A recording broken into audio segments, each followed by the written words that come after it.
Hey, what's up guys, it's TechZoomer talking to you here, and in today's video I want to review the M2 MacBook Air.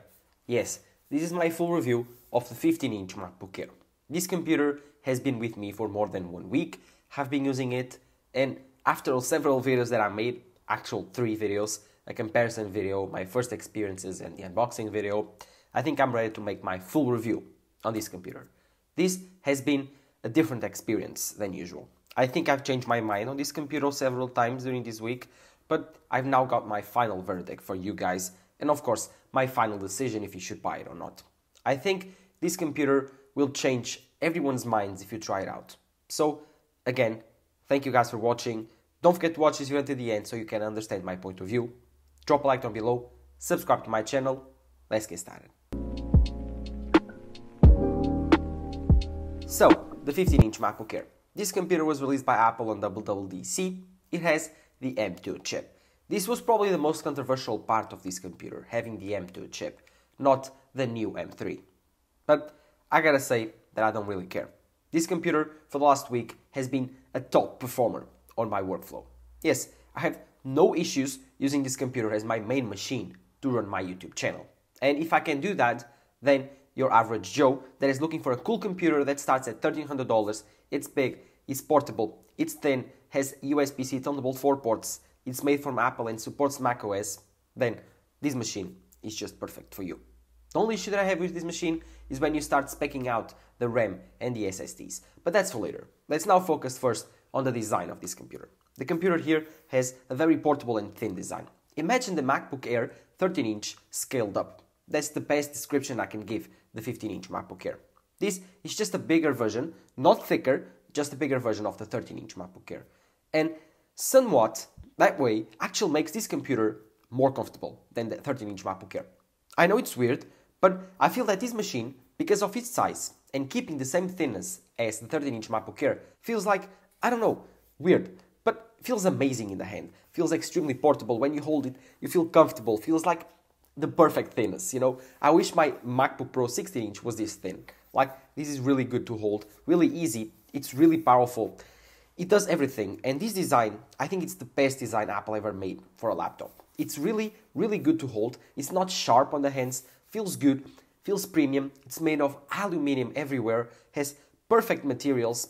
This computer, for the price that it is, it's extremely premium. Has glass, has aluminum. While other computers have plastic everywhere, the screen, have plastic on the build. No, this is not a Windows computer, and when compared to Windows computers, even magnesium alloy computers, this one is much more premium, and I much prefer this build quality from the 15-inch MacBook Air, of course the same as the 13-inch MacBook Air. I bought this computer on gold. There's silver, there's space gray, and there's midnight blue. I bought the 13-inch MacBook Air on midnight blue. I don't actually like that color. It was a fingerprint magnet, but I do really enjoy this gold color. You cannot see much fingerprints. I like it. I would enjoy buying the silver MacBook Air, but this is also pretty cool. At some light, you can probably see right now, if the light hits it correctly, it looks like silver, but when the light hits it perfectly, you can see it's gold, and it's extremely beautiful. Of course, this computer features for I/O 2 Thunderbolt 4 ports, 1 headphone jack, and 1 MagSafe port. The MagSafe port, it's probably the thing that saves this computer in terms of I/O. It only features 2 USB-C ports, and this is a big gripe for me, because all the computers that I use need to have at least 3 USB-C ports. 1 for charging, 1 for connecting to a display, and 1 for connecting to another accessory. Because this machine has MagSafe, you can remove the charging from this equation, and you can charge it via MagSafe, which is the primary way to charge this computer. Actually comes with a MagSafe cable that is color matched to this computer, so pretty cool. And this M2 MacBook Air 15-inch came also with the power brick that supports 2 USB-C cables, so you can charge 2 devices with only 1 power brick. I could have chose to buy a different power brick, a fast charging power brick, but I chose to buy the dual one just to try it out. I never actually saw one, but I think it's pretty cool. Again, going back for the I/O. This machine features 2 USB-C ports, and like I was telling you, the MagSafe saves space, because now you can charge this computer via MagSafe, and that actually gives you 1 extra USB-C port usability, because it saves you the part of charging. Now you will only use 2 USB-Cs, 1 for external displays and 1 for accessories. But imagine if you want to have more external displays, or if you want to have more than one accessory, or you want to have one accessory and your iPhone charging. I don't know, maybe there's some way that you can do that. Then 2 USB-Cs is very short. On my 16-inch MacBook Pro, I have 3 USB-Cs and 1 MagSafe. So the MagSafe removes the need for charging on USB-C, leaving me 3 open USB-Cs. And much of the time, I use all the 3. And I hoped I could connect one more. And on top of that, on the MacBook Pros, you have HDMI and SD card slots. So there, you can save you another USB-C on the dongles. So I think that the I/O here is extremely limited for pros, but for people that are looking for a computer only to use as a daily driver, then this I/O is just perfect. You will probably only connect one thing at a time, and so having MagSafe and having USB-C is the best thing you can have. It also keeps the headphone jack if you want to do some audio work. Thank you, Apple, for doing that.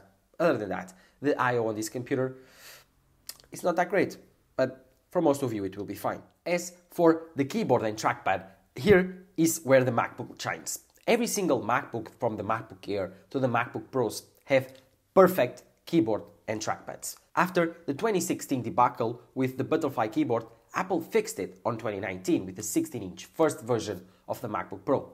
Now that Magic Keyboard is also featured on the 13-inch and 15-inch MacBook Air, as also with the new MacBook Pros. This keyboard is great. It's extremely tactile, is extremely comfortable to type on, has very good travel, it's very stable. I think it's the perfect way to use a keyboard on a MacBook. There's no better keyboard than this one. I think when compared to the 16-inch, and I made a video on that, on the big comparison between these two computers, go check it out there. That computer I think has a better keyboard.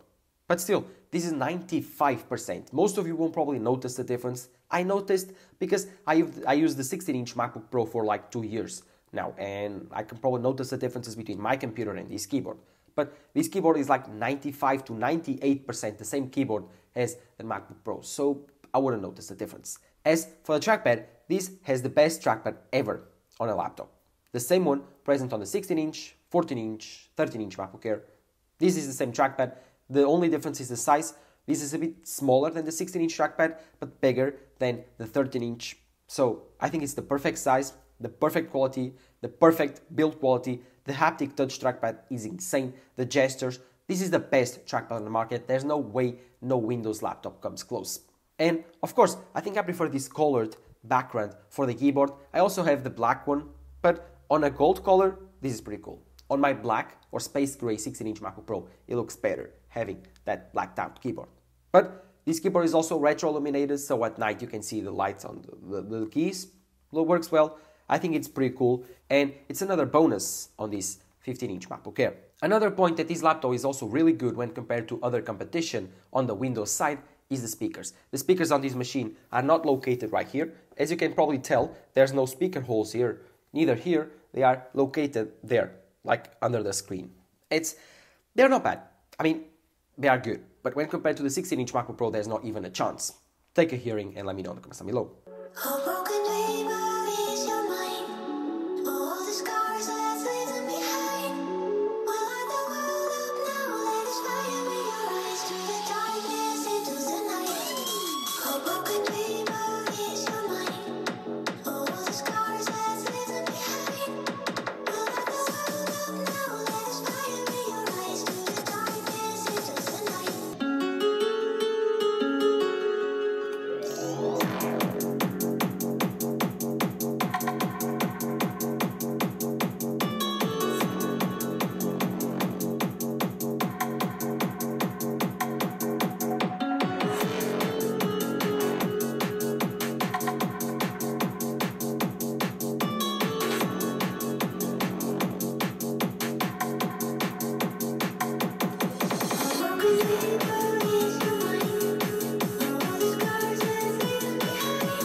But when compared to Windows laptops, this is much better. This machine is fuller, crisper, and in my opinion louder than other Windows laptops. Maybe some Windows big laptops can make it a little bit louder, but the sound quality's difference is insane. Apple is so far ahead on the speaker quality that is not even a competition when compared to these computers. As for the display, this machine features a 15-inch display. And this is the big thing with the 15-inch MacBook Air. It's just a bigger display. This is just a bigger version of the 13-inch MacBook Air. And I already made a review of that computer and I thought it was great. But the 15-inch MacBook Air brings something new to the table, which is a bigger laptop but with a smaller price. This machine starts at $12.99, and before that, you could not get a big Apple MacBook below $24.99. That was crazy. You had to buy the 16-inch MacBook Pro, the most powerful and insane Apple laptop ever made, but you don't actually need it. You just wanted a big laptop, and you actually end up buying a complete overkill computer, or you just went to the Windows side. And that's where Apple actually thought they needed to fix their market strategy. And they actually created the 15-inch MacBook Air. That's my main reason for Apple creating the 15-inch MacBook Air, to fill up the gap on the market on the cheap but big laptop that sells a lot of computers. Apple wants to attack the market share problem on their Mac lineup. They need more Macs. So they actually did the smart thing and created a new laptop to fill this gap. This $12.99 big computer fills this gap perfectly. It's big, it's powerful, has insane battery life, and the screen. Again, the screen is where it shines the most. It's a 15-inch LCD P3 color gamut display. It's 60 Hz, not ProMotion, but still, it's really good. It has a maximum peak brightness of 500 nits, and it looks incredible at the naked eye. When not compared to the MacBook Pro screen, this machine is really good. But when you put it side by side with my 16-inch MacBook Pro or other mini LEDs or OLED displays, you will actually notice the differences between these two computers. My 16-inch MacBook Pro mini LED display with ProMotion is a lot brighter, can get up to 1200 nits on HDR. So on HDR video, you will actually notice the differences between these two computers. If you just buy this computer and you never look at the 16-inch machine or put it side by side, you'll never notice the difference. And that's where this computer shines. Because the display, it's Retina, it's really good. And I think that every Retina display looks incredible at the naked eye. For every single consumer that buys this computer, they will feel completely satisfied with this screen. And most people that buy the MacBook Air is not for video work, it's not for color grading, it's not for professional work. So they just need this to browse the web, respond to emails and other streaming services, and just, I don't know, it's just leisure. This machine was built just for people to use it as a daily driver, not a personal professional computer. So this display does all the things correctly. But don't get me wrong, it's still really good. Like, I can do professional work here. If you can take a look, the colors are accurate, the contrast ratio is still really good, the blacks are actually still really good for an LCD, but again, it's not a mini LED. So you need to take that in mind. Still, for a $1,200 or $1,300 computer, the screen here is probably one of the best on the market. The only thing that it misses is 60 Hz. You cannot have everything. This machine has 60 Hz, while my ProMotion MacBook Pro has 120. So that's something that it actually hinders you, or you actually prefer ProMotion or 120 Hz on a computer or laptop, then your only choice is going for the 14-inch or the 16-inch MacBook Pros. As for performance and real-world use, I ran my entire YouTube channel on this computer for the last week. Completely fine. No issues. So, in terms of performance, I think that's the best compliment I can give this computer. If myself, I can run my entire YouTube channel on an M2 chip, then for certain, you can do all of the things that you actually want to do on this computer 100%. No problems there, and the M2 is really fast. It's very efficient. It can give you up to 18 to 20 hours of battery life on this machine. I mean, it's not as powerful or as durable as my 16-inch MacBook Pro. No, that machine is insane. It can give you like 20 hours of real-world use. Like, if I don't do anything more than streaming services, browsing the web, email, that machine lasts me 1 week. If I start doing like video editing on Final Cut Pro, 6 to 8 hours. This machine for Final Cut Pro can give you about 4 hours, 3 hours of video editing and normal use streaming services, browsing the web, email, and editing photos with not that much CPU power. Then it can last you about 3 days on a charge if you don't charge anything else. So the battery life here is about 18 hours of streaming video. It's really good battery life. I think that this computer in terms of battery life is a champ, really good for the thinness and its size. And of course, as I told you, for performance, the M2 chip here is a little bit hotter than the M1, but is a little bit more powerful on GPU and CPU. As for Cinebench and other stuff, I did some benchmarks, so take a look. It's like the third time that I show you, but take a look again. So, for Geekbench 6, the MacBook Air scores 2520 for single and 9655 for multi-core. As for the M1 Max MacBook Pro with 32 GPU cores, 32 GB of RAM, scores 2403 for single-core performance and 12,580 for multi-core performance. As for GPU, the MacBook Air scores 4600-219, and the biggest jump comes here with 118,016, so more than double of the GPU performance. As for Cinebench, the MacBook Air results are here, and the M1 Max results are here. So, as you see, the MacBook Pro is much better in overloading the CPU with longer tests and of course the GPU performance. As single core, like I told you, is a win for the M2. So, at the end of the day, I think that the M2 chip here will be way more than enough for most people, and I think you should not worry of having the M2 and not the M3. Of course, the M3 chip is rumored to be more powerful and more efficient, but if you end up on that train of, I will wait for the next thing, then you won't buy anything, ever, and you won't enjoy your technology. So, buy the computer that you need, whenever you need it, and then enjoy it as much as possible, because that's your hard-earned money that you are spending, and you should not waste it. So, again, to finish up this review, this machine has incredible battery life, has incredible build quality, very premium, has the M2 chip, which in my opinion is more than enough for most people, has a 15-inch screen, has its biggest flagship feature. So, for all of that, for $1,300, I think it's a pretty good deal. This computer comes with 256 GB of storage and 8 GB of RAM as starting price. But you can upgrade the RAM and the storage for 512 GB of storage or 8 GB of RAM for $200 each. So for each upgrade that you do on these SSDs, it will go up on price. In my opinion, you shouldn't do it. If you want to buy this computer, at least upgrade just the RAM. Go for 16 GB of RAM so you can make it more future-proof. Do not buy more SSD space. Just buy external SSDs later if you need it. But while you are speccing this computer for the first time, if you want to do it, just upgrade the RAM, not anything else. And go up to 16 GB of RAM, not 24. 24 is a waste, because you will be getting too close for the 14-inch MacBook Pro territory. And that's a way different beast than the 15-inch MacBook Air. So, if you want to do it, just buy the base model or the upgraded RAM model.